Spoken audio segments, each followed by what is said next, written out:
তো ডিমগুলো আমার রেডি। এবার আমি ডিম পুরিটা ডিমে মাখি এভাবে করে আমি তেলের উপরে দিয়ে ভেজে নেব। তুমি আমাকে কি টিফিন দিবা? আজ তোমাকে আমি কি টিফিন দেব? হ্যাঁ প্রতিদিন তো মানে এক এক রকম করে দিই। হ্যাঁ।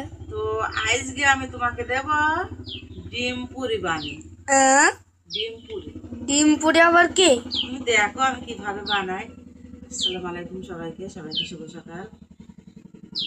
তো আমার সাহের বাবু স্কুলে টিফিন নিয়ে যায়, এক এক দিন এক এক রকম করে দিই।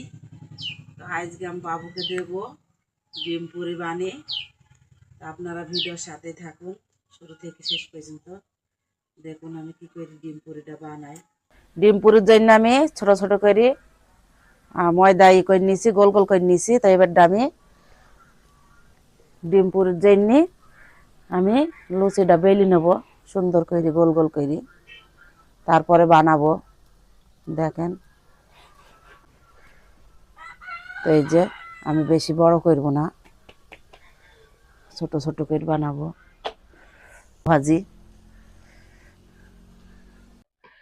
তো এই যে আমি ডিম পুরি বানানোর জন্য লুচিটার উপরে আমি কিছু ডালু ভাজি দিয়ে দেবো।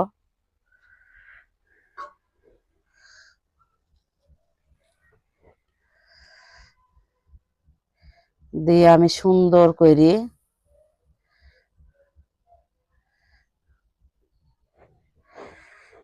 ভাজ দিয়ে নেব।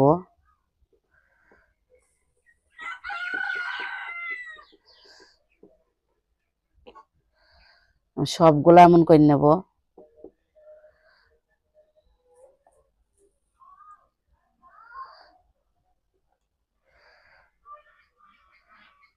আমি এমন করে সবগুলা বানিয়ে নেব, তারপরে আমি ভাজবো তেলে দিয়ে। তো ডিম পুরির জন্য এই যে আমার লুচি গুনা সব বেলি না হয়ে গেছে, সবকিছু আমার রেডি। এবার আমি এই যে ডিমটা ভেঙে গুলি নেব।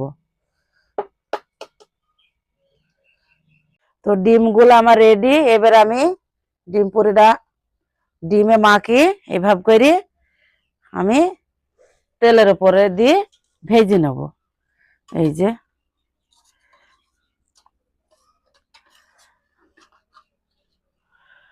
জায়গাটা আমার একটু ছোট হয়ে গেছে, এবার আমি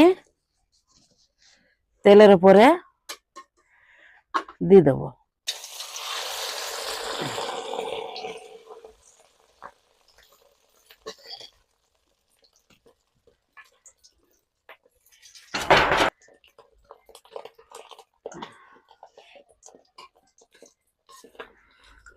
তো ডিম পুরি বানানো আমার হয়ে গেছে, এবার আমি তুলে নেব।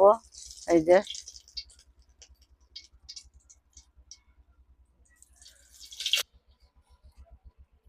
অনেক সুন্দর হয়েছে। অনেকে বলতে পারেন যে ডিম ভাজা, তো এটা ডিম দিয়ে বানাছি। নাস্তাটা আমার বানানো হয়ে গেছে, এবার আমি বাবুর টিফিনে দিয়ে দেবো। বাবুর টিফিনের নাস্তা। তা আপনাদের মন বললে অবশ্যই একবার এই নাস্তাটা বানিয়ে খেতে পারেন বাসায়, ভালো একটা নাস্তা। টিফিনে এবার আমি নাস্তাটা দিয়ে দেবো এক এক করে। তো সবাই ভালো থাকবেন, সুস্থ থাকবেন, আল্লাহ হাফেজ।